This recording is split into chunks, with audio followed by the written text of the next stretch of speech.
The irony of overpolarized conversations is that they lead to an increase in the chance of more terrible things happening because we're unable to find common ground to compromise, to have a discussion about how to move forward together. And with the Israeli-Palestinian conflict, we find ourselves in this situation in real time. There are a number of people I speak to that hold a position not exactly like mine, but perhaps similar to mine, that are finding it difficult to engage in a discussion when everyone's being pushed to one side or another with no room in the middle to have a discussion.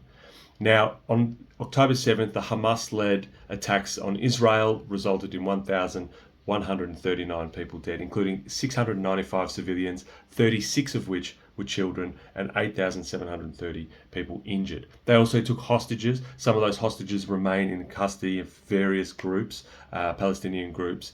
And in the last couple of days, we've seen the release of videos, and I can't imagine the torturous feelings that their Israeli families must feel seeing videos of their kidnapped family members and friends, all of which, the kidnapping, the murdering, the death, reprehensible and condemnable behaviour, absolutely. In the same way that we would condemn those behaviours anywhere, and do, in fact, condemn those behaviours anywhere. And it is, in fact, the empathy that I feel for those people from Israel that compels me to then further speak on the situation in the 100 days since. In the over 100 days of war since, in Gaza, over 24,000 Gazans are dead, including 9,600 children, with 60,000 injured, 8,600 plus of those are children. And in the West Bank, 347 Palestinians dead, 92 of whom are children, another 4,000 injured. Now, the asymmetry in those numbers is shocking and startling on its own. And there are people who will say, but Israel has a right to defend itself. And absolutely, Israel has a right to defend itself. I believe that everyone should have a place to live in which they are safe and in an environment full of opportunity and community, regardless of their religious affiliation, their gender, their racial group, where they were born. I'm daily perplexed by the deep inequalities suffered by people everywhere, and it's something I work on every day to try and remedy. Having said that, one conversation that comes up in response to this proportionality, the first one is that, well, it's complicated. Okay, the circumstances surrounding the region can be considered complicated because there are a range of different perspectives. There are a range of ideologies at play. There's been movement, there's geography, there are various factional disagreements. Certainly even in Israel, not everyone wanted Netanyahu to be the prime minister. Not everyone agrees with Netanyahu's policies, and so even internally there is disagreement, and of course you can extend that across a whole region. And so there is complexity because there is, of course, complexity of experience, opinion, geography, history, all there. That is complex. The region is complex. What is not complex is that the killing of civilians and children is reprehensible. And when we talk about a right to defend oneself, and that any criticism or discussion about the asymmetry of that defense, or even like forward movement past defense, like when is it a defense and when are we moving forward, if we leave those conversations to the side, people have been in my DMs trying to justify the deaths of these nearly 10,000 children. I can't imagine a more dehumanizing position than one that takes away from children their intrinsic innocence in all of these geopolitical arenas. There is nothing more dehumanizing than being able to say that the deaths of children, well, bad luck, unlucky, it's your fault or it's their fault, and we can't do anything to change that. They're hiding behind the children. One simple question to ask in that regard would be to say, if you believe that Hamas were hiding in Israeli communities, under Israeli hospitals or under Israeli schools, would you indiscriminately bomb them while people were there? And I think the answer would be a resounding no. We've seen targeted attacks against Hezbollah in Lebanon, which didn't involve dropping huge bombs on entire communities. So we know it's possible to do those things.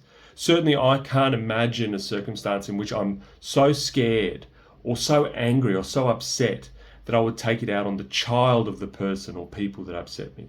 And that if someone made a threat against me, a credible threat, or even caused me injury and then held their child up in front of them, I can't imagine driving my car through both of them and saying, well, it's their fault, or hitting the child on my way to hitting the person. You would find a way. It's not always clear what that way is. Let me make that clear. I'm not suggesting that there's a whole range of things that you can do, but denying the process or denying that there could be another way is tantamount to holding children accountable for things that it is impossible for them to be accountable for. And that is hard to reconcile for millions of people around the world. The dehumanization of the civilians and children, in order to do that, is something that is very hard for people to reconcile. I believe you can want for Israelis to be safe and happy and live lives full of opportunity, and that you can want for the same thing for the lives of Palestinians. And this can come from people who didn't agree with Gulf state invasions, who didn't agree with the war in Iraq or the war in Afghanistan, who believe we can learn lessons from Bosnia and Serbia, from Rwanda, from Somalia, from Sudan.